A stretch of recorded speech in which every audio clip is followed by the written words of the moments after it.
It's now time for On the Line with Cheryl Wilkerson. The conversation will range from local dialogue to international. This show is meant to enlighten, inform, and to inspire. On the Line with Cheryl Wilkerson begins now. Hello, welcome to On the Line. Cheryl Wilkerson here with you on your Sunday morning. How are you feeling? How was your week? I hope everything went your way. But you know what? By the grace of God, it looks like you have another week coming your way. So if last week was you got another opportunity this week. I tell people always love Mondays. People are like, oh, it's Monday. Don't do that. Flip that attitude and look forward to Mondays. It's another day. It's another opportunity. It's another chance to live. How about that? And be great. So yeah, we are starting the week off with a young man that I think you will be totally fascinated with, as I am. So I'm the type of person that I'm not rich. But when I want something, I want something. So I won't buy something that is of lesser.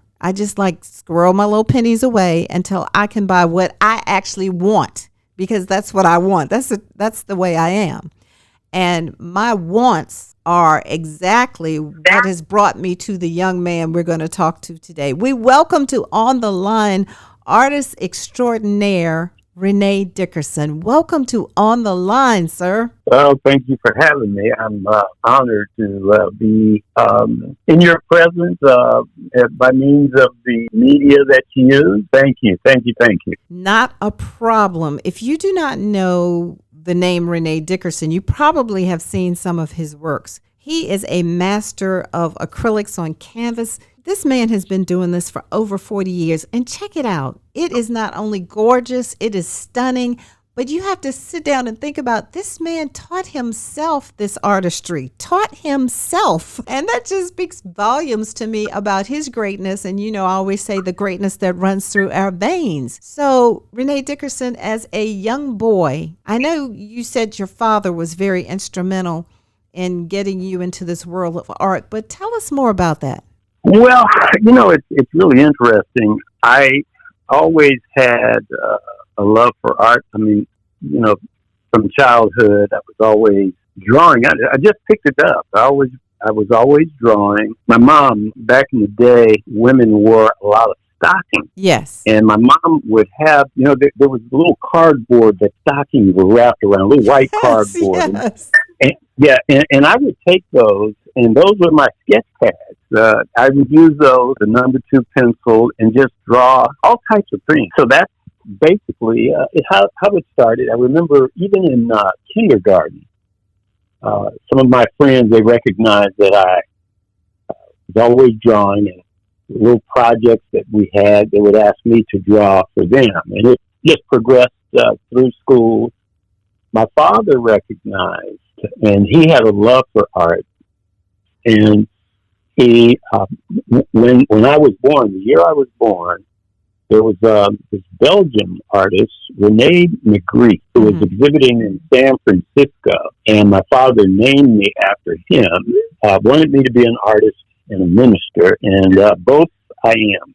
So, say that again. He wanted you to be an artist and a minister. Both I am.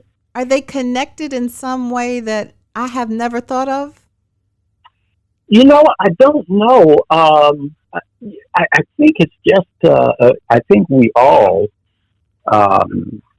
we have this innate desire to worship, but we were created that way. I guess it just kind of, for me, it just kind of came together. I was always interested in the Bible and religion and stuff, but even with art, and it just happened for me.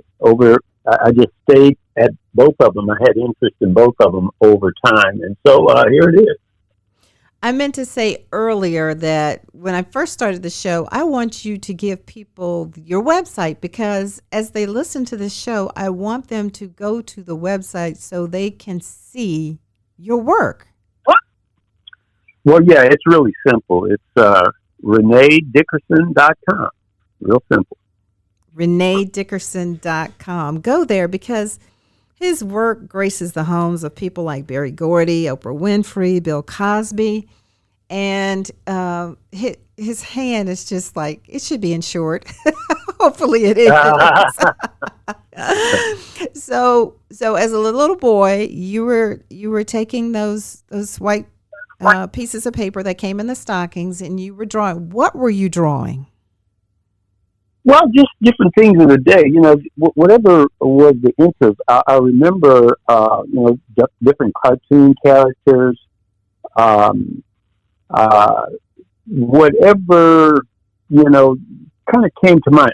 I remember, I was born in 51, and so the war, World War II, had, was over maybe 5 years or so before, 6 years, and so my interest was military stuff, ships, and my father was in the Navy, so I would draw ships and airplanes and soldiers and stuff. And we back in those days, of course, we played cowboys and Indians, and so those were the things that I was interested. Those were the subjects at the time, and didn't know a lot about Black or African American artists at the time, although there were many.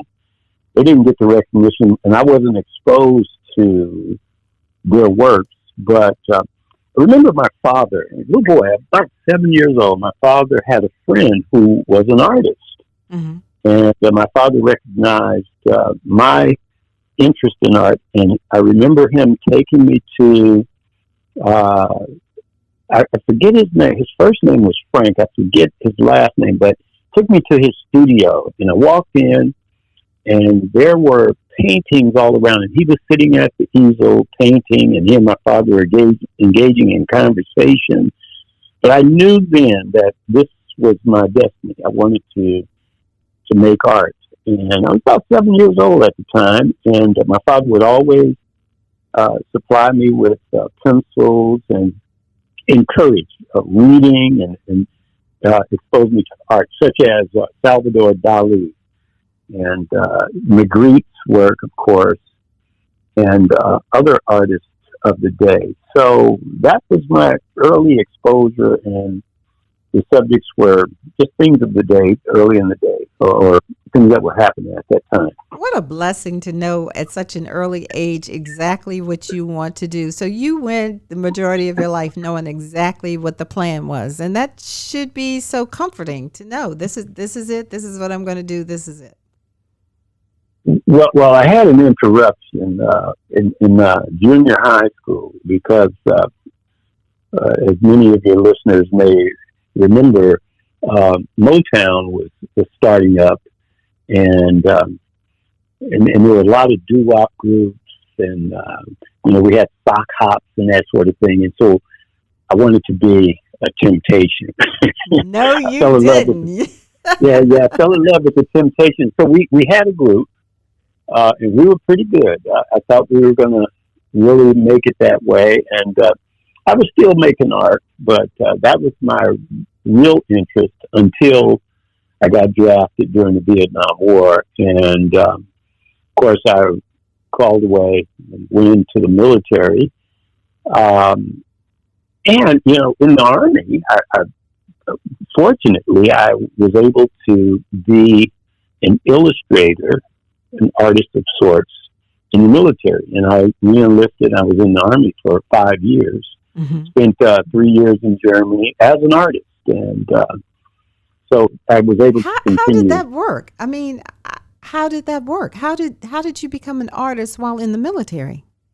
Well, it's really interesting. I was stationed in San Francisco at the Presidio of San Francisco, and they needed an illustrator for the Post newspaper, and so in order to get that assignment, I had to re-enlist. And so, I was young, and there was a bonus that went along with the re-enlistment. And so I re-enlisted and was able to learn illustration, draftsman, that sort of thing there in the military. And then after being there after the reenlistment, they sent me to Germany for several years, and I over in Germany we had the Cold War going on, so we had war games, but I also did a lot of drawings of different officers and stuff. They had a officers club, and so I was commissioned to draw portraits of a lot of the officers of that time. Wow, that's interesting. I would not have thought that you would have had that opportunity before you. I just would not have. That's yeah. It was interesting because they saw I was always still, I was always drawing, and so they saw the talent and gave me that opportunity. You see, so they did. And you said that, you wanted to be a temptation. You didn't become a temptation, but you became close to the Temptations. Can you tell us that story? Yeah, I love the Temps and their music, and I read that Otis Williams, who was a founding member, also loved art and was going to be an illustrator for one of the magazines. It was either Life or Look magazine. When they were still recording with Motown, and it was before their first hit, The Way You Do the Things You Do, and he had a contract with one of those magazines to be an illustrator, and then, of course, Smokey wrote The Way You Do the Things You Do, and the rest has been the history. They've been, performing. So I learned that about them, and by, I got an opportunity to meet Otis and share some of my art with him, and had him as a guest of mine at a show, my first major show in San Francisco, and I did some Temptation, Motown-related artwork, and he came, and that was in 1996, and we became fast friends from that moment on, and he collects my work, and he's just been amazing. I've done album covers for them. I've worked with the Motown Museum, Smokey, Berry, all of them. And it's just been incredible. In fact, I was commissioned by the Temps for their 60th anniversary to create a logo for them. And I'm doing some work now.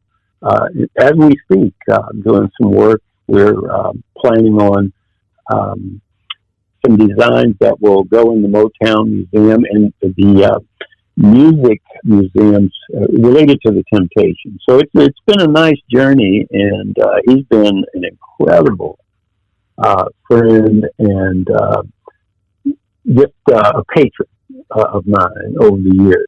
It seems like the stars were aligned for you to actually meet him. I mean, and for that collaboration to begin. That just didn't seem well, like...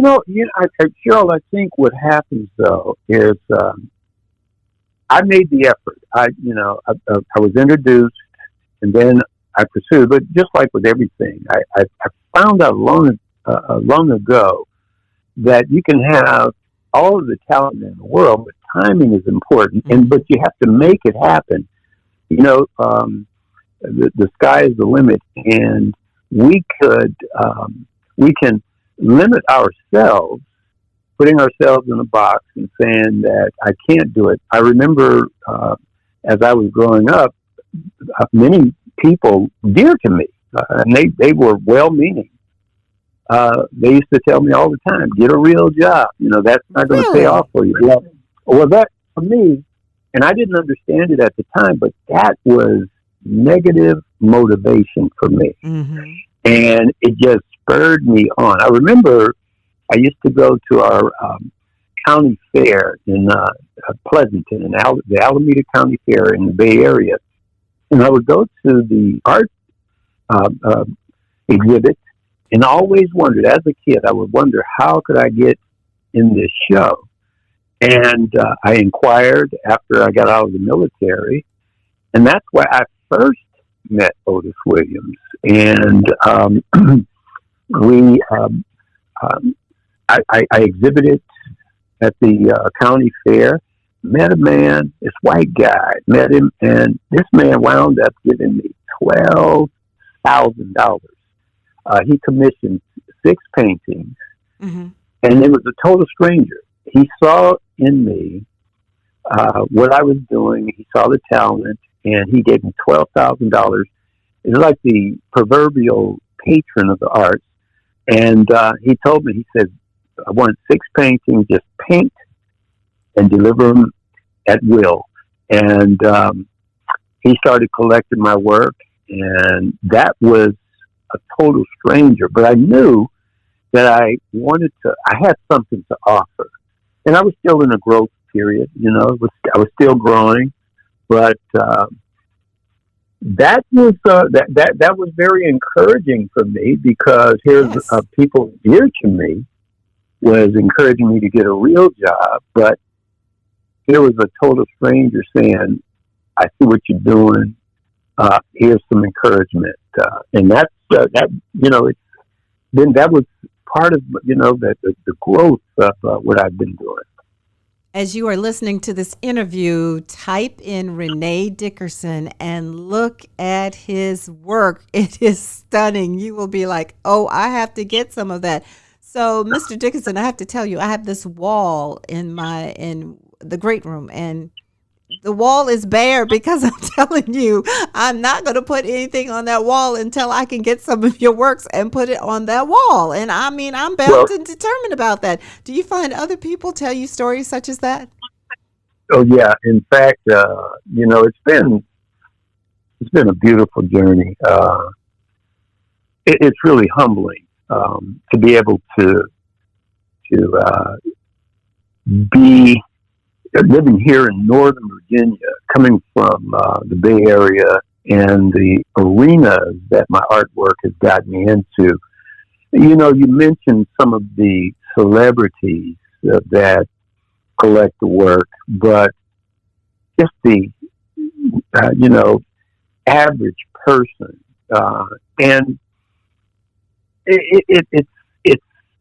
it's an honor to be able to know that people are interested in the work, but my work is my signature. And it's very important for me to produce the very best quality. Mm-hmm. But at the same time, there are so many other things that I can't do. So it's a humbling experience. I'm not all of that. Yes, no. You have to say that, or you think that, or whatever. But you are all of that. And if you all want to see his works in person, he is at Jazz Legacy that takes place every November right here in Hampton Roads. And you are coming back this year as well, correct? Yeah. I'm looking forward to that time. This is their 10th anniversary, and I've been with them now for 5 years, doing their cover art for their advertisements and that sort of thing. It's just been an honor. And it's opened up, people collecting my work in that area. I remember when I was living in California, in high school, and my sister went to Hampton Institute. We were so proud. She, out of all of us, she was the only one that went to college, but she went to the Hampton Institute, and I didn't know where it was, and didn't know that I would be living in this part of the country to actually visit the area and stuff. So, the Jazz Legacy, Alvin Keel and Jerry Horn, just been incredibly wonderful people to work with. And if I can paint the picture for you all, yes, they have the jazz going on in the main ballroom, but if you walk up the stairs, I'm telling you, as soon as you walk up the stairs and you turn to your left, Mr. Dickerson will be there with his incredible artwork. I have pictures with him, and you will stand there and your mouth will fall open. And yes, you will go and you will enjoy the other vendors there, but I'm telling you, you are going to stop and you are going to pull out that black card or that MasterCard, or you're going to be like me and start saving those pennies, or you're going to do whatever you have to do, because you are going to want to be Bill Cosby, Oprah Winfrey, The Temptations. You're going to want to have his work in your home, and you can. You can do that. It like jumps out at you. It's like it jumps out at you. It's amazing. What you do is amazing. You Thank said you. your father, was he an artist in the same vein as you? No, my dad appreciated art. He always had it around. He was an artist of sorts. He didn't make art. He basically he worked in the food industry, and back in those days there were a lot of porters on trains and stuff. But he waited tables. He worked at a foundry. Worked 2 jobs, but he had it around all the time. He enjoyed it, and he saw in me the talent, and he encouraged it. And I'm grateful to him for that. For him to encourage it. I mean, out of the many people, he was one of the few in the family that said, "Yeah, my son is going to do this," and he exposed me to those things.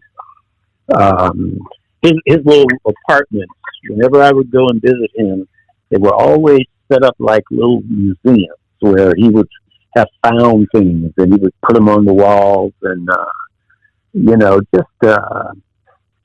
I'm talking about quality things because he worked for a lady in the Bay Area who was a clothier. She had a really high-end clothing store, but she always had props in the stores, and so whenever those were discarded, Dad would take them home, and he'd find some way to make an art object out of it. So I guess he was an artist of sorts in his own way. He did it in his way. What is on the horizon for you? You've been doing this 40 years. Like I said, self-taught. Well, actually, it's been over 50 years. Oh now. My goodness. Yeah, it's been over 50 years. I paint every day. Right now, as I talk to you, I'm Are you serious? working on. Yeah. Right now, I'm working on a piece, and I'll share it with you when I get down to Jazz Legacy. It's a fundraiser that I do with a group in Georgia, down in the Atlanta area, Peachtree City, and so I've been with them. This is my second year with them. They invited us down earlier in the year, and I collaborated with, I mentored about 8 artists, and we collaborated on this painting, and I'm taking it down next month to unveil the piece. So they helped me, I did the composition, and we took film, made film of the mentees contributing to it, and so I brought the painting home, and I'll finish it, and then we unveil it there in the middle of next month. And I'm going to donate parts of the proceeds. We're going to auction it off, and then I'm going to do some prints, and I'll donate parts of the proceeds to the organization on a continuous basis. On a continuous basis. And many other projects. I mean, the projects are too numerous to even really talk. I mean, it's just ongoing. I am speaking with artist extraordinaire Rene Dickerson. Where did you get this? Where did you get this need? Or that's not the right word, but where did you get the energy? That's not the right word. Where did it come from that you should give back to the community? Well, where that comes from is just that growing up, I remember reaching out to people. I had a lot of help myself. This just didn't come by on my efforts. I had many people that helped me, and the inspiration of making art and being successful at it. And success is not a bank account. It's starting out doing what I felt that I had, that I can contribute, and being successful in it, even the negatives, those ones who encouraged me to get the real job, for me, when I look back on it, that was that negative motivation, and it was needed to spur me on to say, okay, this is what I'm going to do. And it wasn't so much as I'm going to show you, it just encouraged me to do more. So along the way, I saw artists struggling, people struggling, and it was an opportunity for me to, give back. I mean, it's that opportunity when you see it to help. I try to encourage other artists, younger artists, any artist. I mean, young and old. Mm-hmm. Yeah, and giving back, and it's just it's just something that just comes natural, I guess. It is a wonderful thing. We can't wait to see you in November. I can't believe this 30 minutes is almost up. But look, we cannot wait to see you in November at Jazz Legacy. And please explain to everybody about, you have the artwork there. They can purchase it. Explain how that goes while you're there. Well, it's really interesting because I do have an art dealer. He's out of Memphis. Well, I'm painting for about 5 galleries now, but this one, a major gallery, and that I've been with for the last 20 years. He's out of Memphis, Tennessee, but he also is an itinerant gallerist. In other words, he travels around the country. So he's going to be there. His gallery will be there to have not only my art, but other artworks there. And we'll be exhibiting with him. The name of his gallery is Watercolors. Mm-hmm. And, just incredible. It is. Danny Jenkins is his name. I've talked to him because I was amazed. He is. I tell you, I've worked with a number of galleries, and this man, honest, has always taken care of his artists, including yours truly. And he understands. And, he's very resourceful. We basically grown together. And he has one of the, most successful galleries as an African-American gallerist in the country. And so he'll be there representing me at the time, which gives me an opportunity to really associate with the people that are there. I can talk about the art and not have to worry about trying to affect sales and that sort of thing. I love the collaboration and how you all have set it up. Before time runs out, can you once again direct us to your website? Well, it's renedickerson.com. And ReneDickerson.com. Yes. Thank you so much for joining us today. This man has won awards, accolades. Find his work with Berry Gordy, Oprah Winfrey, Bill Cosby, soon to be Cheryl Wilkerson. He paints characters from all cultures and scenes to express the richness of life. And you will be able to talk to him coming up in November at Jazz Legacy one-on-one. That is a wonderful thing. Mr. Rene Dickerson, how can I ever say thank you? Well, Cheryl, thank you. I really do. I appreciate this opportunity to, share, my thoughts and also my work, especially down in the area there in different parts of the world, the country. It's just been part of the journey. So thank you so very much for your time as well. Not a problem at all. Thank you all for listening on this Sunday morning. We appreciate your listenership. We'll do it again next Sunday, of course, and just have a terrific week. I'm Cheryl Wilkerson, and for myself and Mr. Rene Dickerson, look, you all go out and handle this day, live a good life. Remember, we love you. You all take care. Bye-bye.